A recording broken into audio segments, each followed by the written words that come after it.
So what's up, people? Welcome to the What's Been Going On of this week from the 27th of April until the 3rd of May, and this was a lot to digest for one single week. A lot of things happened, a lot of things going on.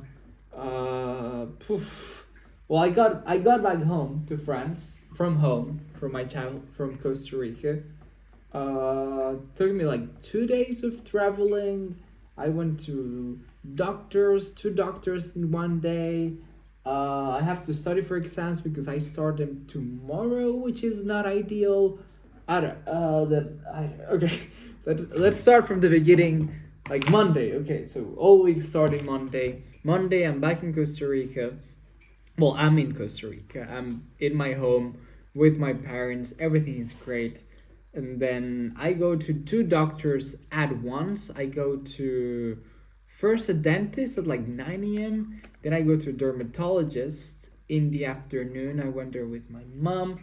First time, like, even though I've been in Costa Rica, I haven't really been inside of the city. So I went inside of the city to go to the dermatologist. So it was nice. There's lots of things going on. There's like a lot of development buildings, lots of uh business buildings as well, like malls. There's a shopping center. There's a lot of building going on in the capital of Costa Rica. So it's nice seeing that. But the problem of that is that the traffic is getting worse and worse and worse. I think there was a rating. I think only India or Nigeria has a worse traffic than Costa Rica. It sounds insane. Like you don't believe it, but yeah, I think yeah, it was only Laos and Nigeria that has a worse traffic than San Jose, Costa Rica. It's not a good ranking. It's not a ranking you would want to top. Like it has worse traffic than LA. It's not good, not ideal. Uh, yeah, it took us a while to get from home until the city center. But like I got a lot of things burnt in my hands. I had some warts. The dude burnt me. He gave me some freaking medicine that we're like, hey, we're traveling, and then he gives me like no, it was 90 little boxes of little medicine like this, and we thought it was like one drop of the thing. Turns out I have to drink the whole thing, so I had to bring 90 little glass bottles in my suitcase. I didn't have it planned. I had brought like a lot of things from Costa Rica, some good coffee, some chocolate, some of my stuff from back home. And now, like, I had to take into consideration 90 little bottles into the weight, so I was like, that freaked me out a bit. But, yeah, Monday, yeah, I was mostly outside. I went with my mom. It's the first time I go to a doctor with my mom in such a long time. Like, it really brought back some childhood memories. Well, not that childhood. Like, I went as a teenager, of course. I think you can only go with your parents, so I've always gone with my mom. It's just been like the last 3-4 years that I've gone to the doctor on my own, which, to be fair, I don't like it. I don't like my mom. She knows what she's talking about. Like she knows equally as me, so it's good. Like the doctor makes questions. I don't even have to answer. My mom can answer for me. She knows. I don't know. It's special having your mom next to you. And then Tuesday was my last full day back home, which was sad. Like Tuesday and Wednesday, I was not feeling it that much. I was like, I'm so sad to leave my home with my parents and come back. And as well, I had in mind, like next week, I start exams. I didn't study nothing in Costa Rica. So I had in mind, like, as soon as I land, the only thing I will have in my mind is to study like a freak, like 10 hours a day, 12 hours a day or more, all day, just like study and eat and sleep, and that's it. So maybe I didn't really want to do that. I did. But yeah, Tuesday I saw a friend I haven't seen in a good while. We went to we just had a good time. I walked through the city. There's some McDonald's very close to my neighborhood, which is the McDonald's I used to go get a Mac meal when I was a little kid. So we went to McDonald's. It was it brought so much memories. And as well, San Jose at night, it has lots of lights.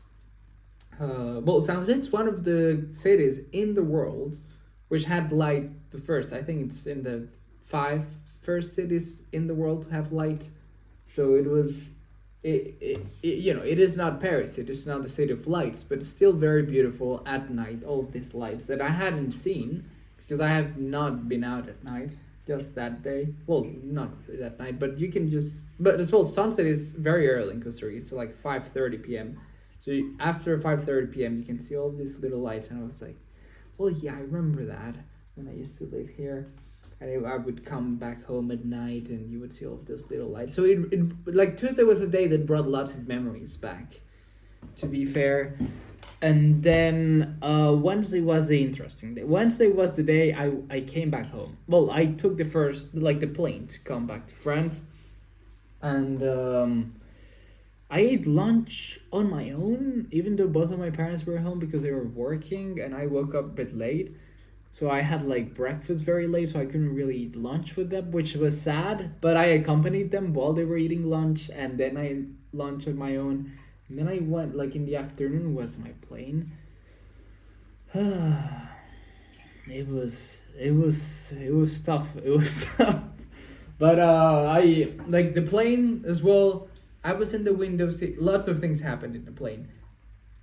Like just to have it in mind, I was in the window seat, and in the middle there was a fat man, twice my weight, probably 5-10 centimeters taller than me, or maybe he was just that fat that I really didn't like realize. Like like fat people look bigger, like taller than what they actually are. And then to the right was an alcoholic old man. French alcoholic. No, I'm not joking. This is a real French alcoholic. Like, I'll explain later what happened. Well, first, like, we get in the plane. And when it was time to get into the plane, there was a huge line. I don't like making huge lines, so I waited for the line to go down a bit, and then it was my turn to go. The thing is, my line was already full, so all the places to put your suitcases were full. And there was like a little space where it fitted, but it would not close. So I was like, okay, I'll put it here because I cannot put it any other place, and I don't want to touch the suitcases of somebody else. And usually when that happens, the flight attendants, they move the suitcase.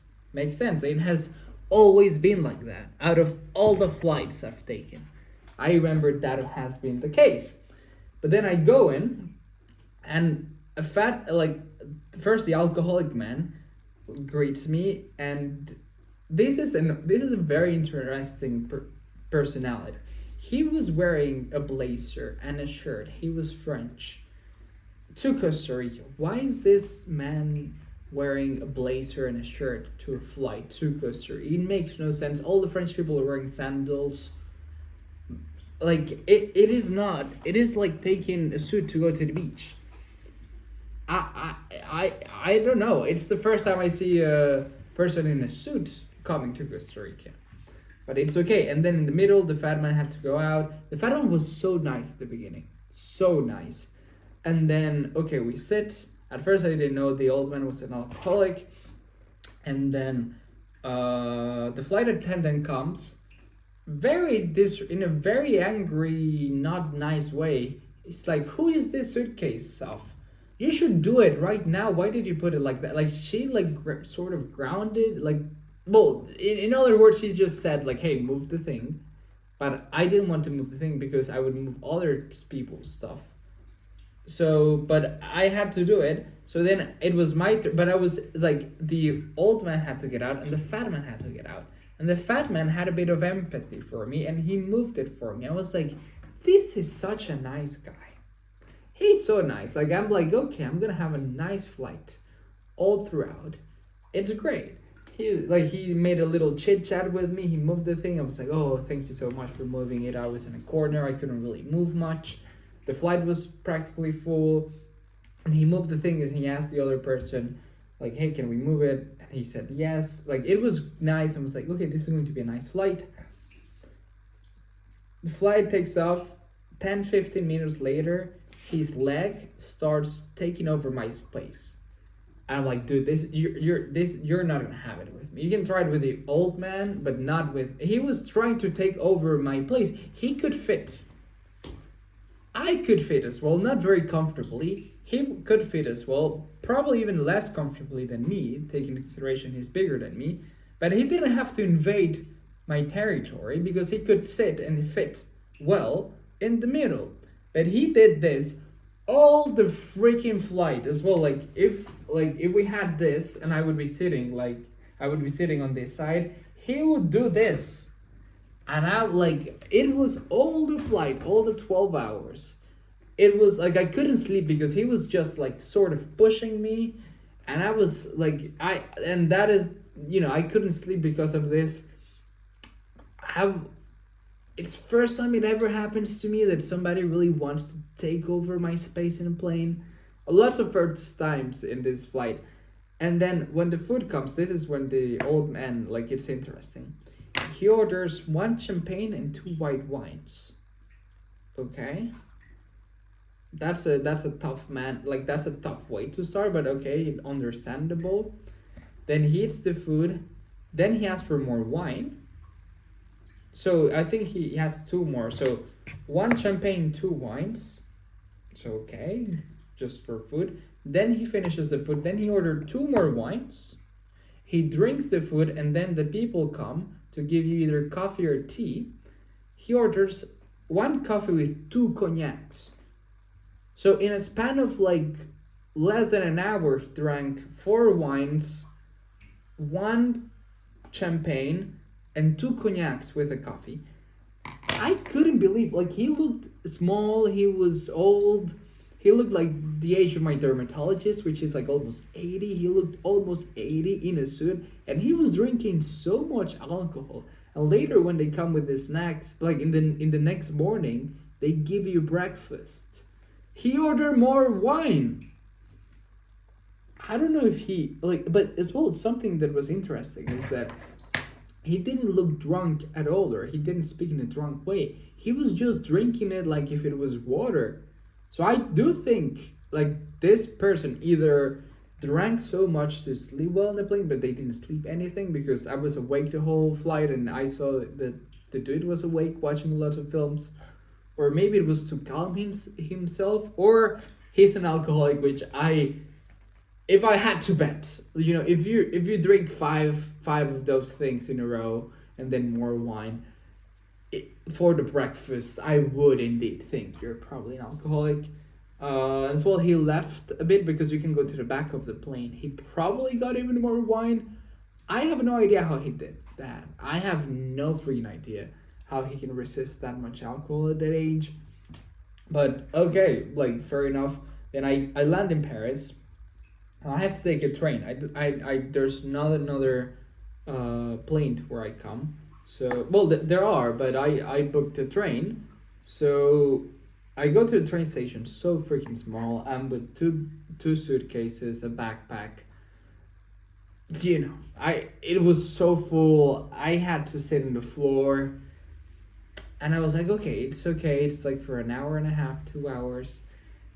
Train gets late.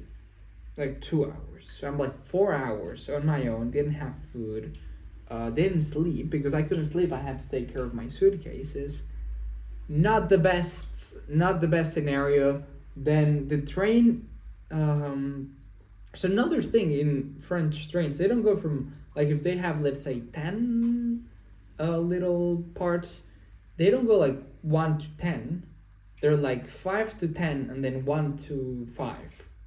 Why? I don't know. I have no idea. But it tricked me because I think I was in the 18th or 8th. I don't remember, but it was something towards the end.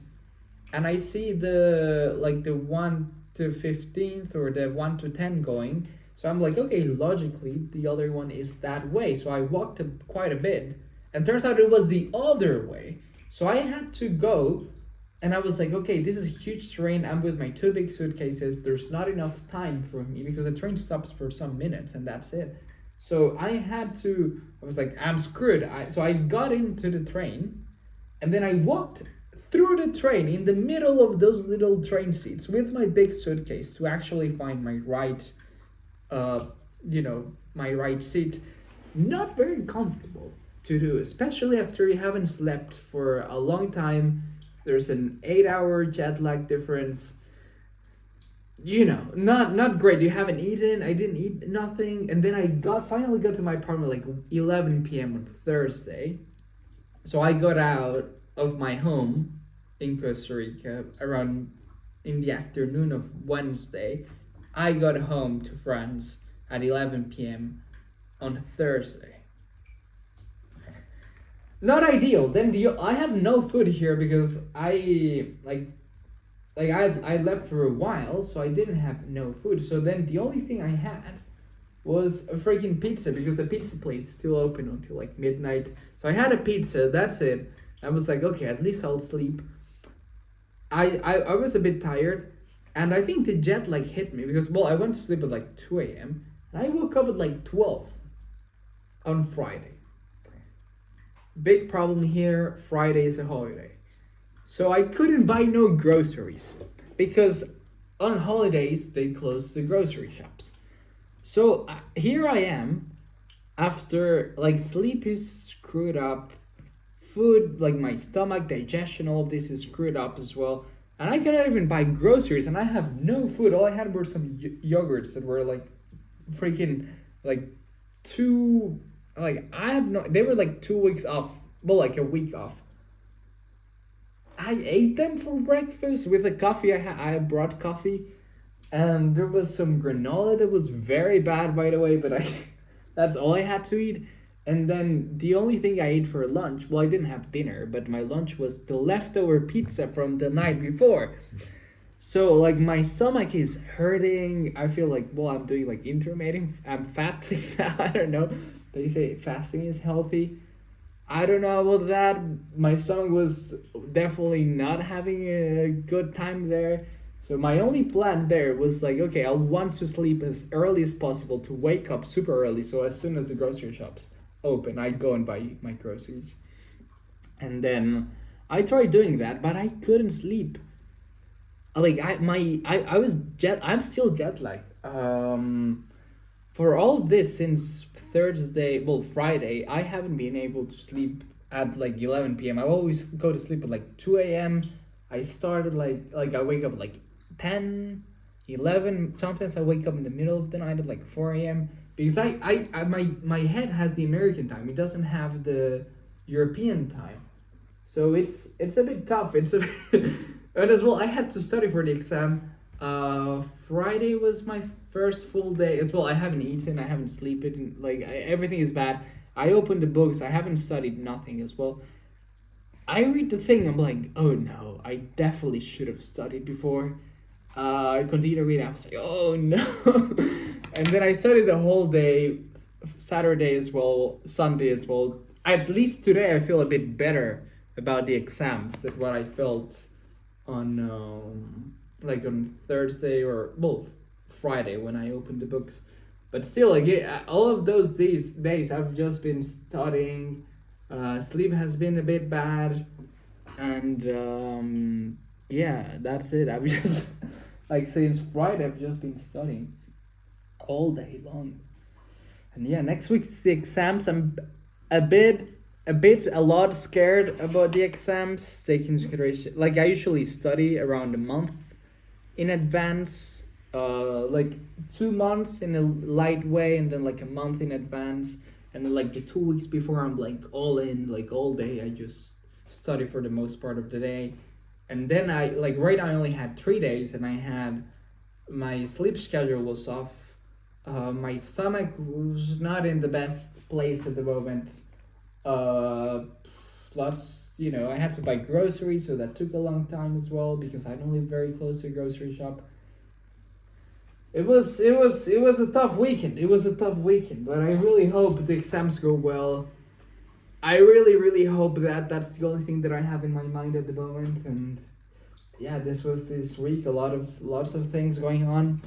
But we'll see how next week goes. I really hope the exams go well. That's at the moment I only care about that. well, I only have that in my mind. Of course, I care about more stuff. But yeah, we'll see. We'll see what happens next week. But yeah, thank you a lot for watching this. What's been going on of this chaotic week, and yeah, we'll see how next week goes. Thank you a lot for watching this. Bye.